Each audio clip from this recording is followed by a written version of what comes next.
Hi, it's me, the kitchen wench of classical music. I really don't like Sunday in the Park with George. I have a personal vendetta against this show because I music directed for it about a year ago. I even have a shirt for it. I had a total of 4 friends and one mother come to watch the show. I told them ahead of time that it was a very bad show.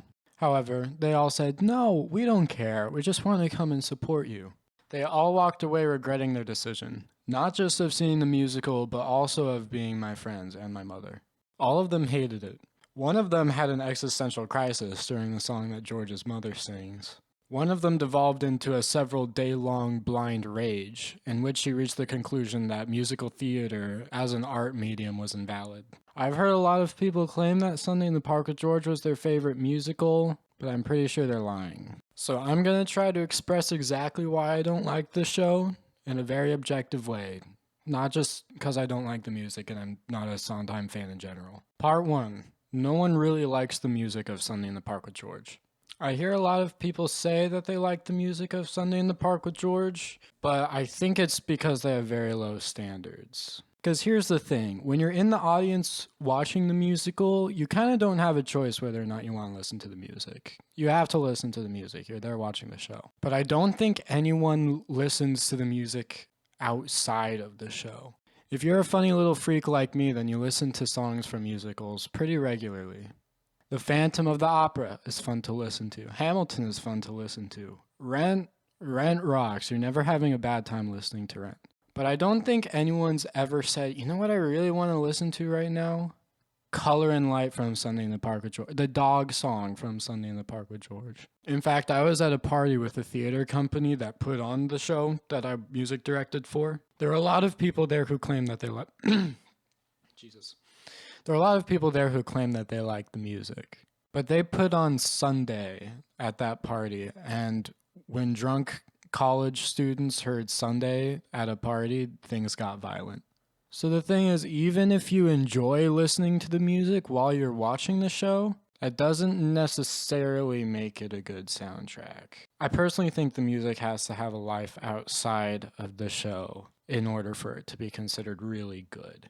And you don't really listen to the soundtrack of the show unless you were born weird or you have a worse life than I do. I had to get that part out of the way first because that's kind of the basis for the rest of this. Part 2, the plot is terrible. Act 1.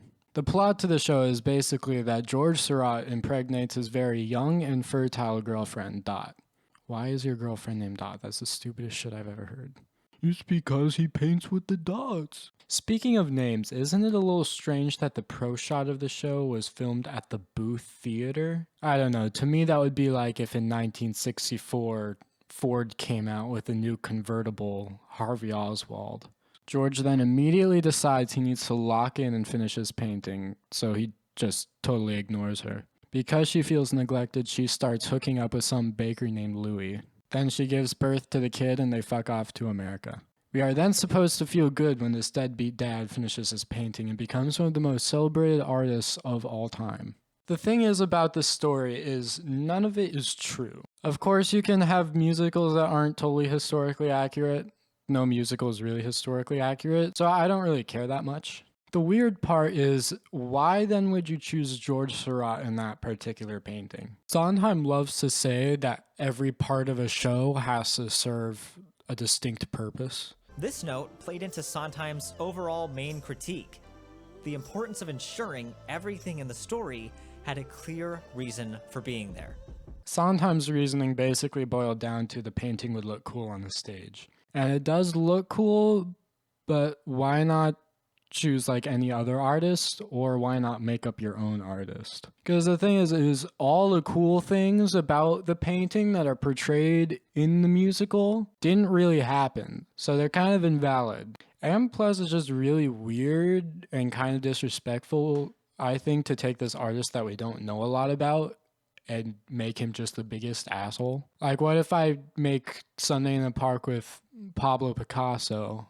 Right, I don't know much about his life, so I'm gonna say he had a hard time painting Apple on Table Number 3 because he was too infatuated with strangling babies. It's just kind of weird that you would pick this artist for basically no reason and then just make him a cunt. Act 2. So the first half hour of Act 2 is basically progeny George, like 3 generations down, complaining that making art is hard. And kind of like how in the first act, it was kind of asking a lot to have the audience care about George because he was an asshole. In the second act, it's kind of asking a lot to have the audience care about George 2.0 because he just spends a half hour complaining. And this is how I think Sondheim really blackmails the audience into liking his musical. The whole point of Act 2 is that making art is hard. And so if he gets that point across, then he makes supporting art a noble thing, and thereby you should support his musical. This might be a little too conspiracy theory, but I suspect that people claim to like this musical because they identify with this art is hard thing more than they actually like the plot or the music of the show. And the thing is, since you're using completely different characters than what were in the first act, because Act 2 is like 100 years in the future, we already kind of don't care about these characters. We don't care about them because we don't know them. Normally in musicals, you spend all of Act 1 getting to know the characters. So then you feel sad when they die in Act 2 or whatever. If we don't listen to the overture, we won't recognize the musical themes when they come back later. All right. Part 3. Sondheim is hard. Anyone who's ever played in the pit for a Sondheim show knows what I'm talking about. Music that sounds like this. Bits of pastry, piece of chicken. Here's a handkerchief that somebody was sick in. Is not easy to play. Now, of course, you could always get good and just cope, but I strongly believe that if you're writing music for musical theater, it should be sight readable. It should be sight readable to an expert at their instrument and able to be played with minimal practice for someone who's intermediate. There's a reason why accompanists hate playing Sondheim. His music is difficult, but it's kind of deceivingly difficult. It feels more difficult than it needs to be. The rhythms are all over the place, and rarely in Sondheim do you have just a regular major or minor chord. There are normally other notes in there, like a 7th or a 9th or something, which might make it sound cool, but also makes it a lot harder to sight read. And I personally don't even think it sounds all that cool. I played keyboard for Sweeney Todd, the score that was organ, harpsichord, celeste, and whatever else. And I literally didn't even draw in the chord symbols for the chords because they weren't chords. They were like tone clusters, so it would have made it more difficult to read like A9, add sharp 4, flat 11, whatever, than it would be to just kind of throw my hands on the keys and play something. And that's what I normally did in Sweeney Todd, is I just kind of threw my hands on the keys, and most of the time it sounded right. Aside from the music itself, there are also some very difficult vamps and musical cues during scenes that are all over the place. The music in general is just not conducive to musicians who can't memorize all their cues, which is most musicians. Remember, if you're a musician in the pit for a musical, sometimes you just have a couple months or less to learn the entire score. And most musicians have other things going on in their lives, like another job or school or whatever. On the topic of the music being needlessly difficult, in the song Chaos that comes right before Sunday at the end of Act 1, the conductor's score for that part is a nightmare. Every instrument is in a different time signature, and it really doesn't need to be. It's basically a slam. It's just people kind of playing random stuff. It's just little things like that where you could have written in slam or like some kind of ad-lib stuff, because the specific thing they're playing doesn't matter. It just sounds like chaos. But yet it is written to look really difficult and to be really difficult for the conductor. I ultimately ended up deciding to just frantically wave my arms around and let the pit do whatever they wanted. And I think that was the right answer in this situation. And I'm just going to throw this in here in the tail end of my rant because I honestly don't have that much to say about it in order to warrant it having its own part. But the lyrics aren't very good. Sondheim is renowned for his lyrics, and I think when you look at songs like Children in Art or whatever the name of that song from Act 2 is. You would have liked him, Mama, you would. Mama, he makes things.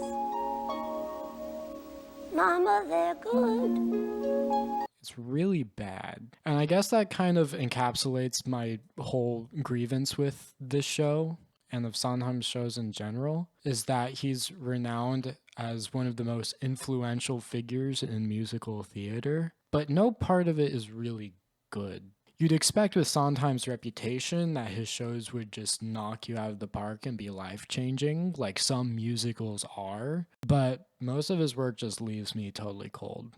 And I do think I feel a bit more passionately against Sondheim than most people because I've dealt with the trauma of having to play his music, but I don't know.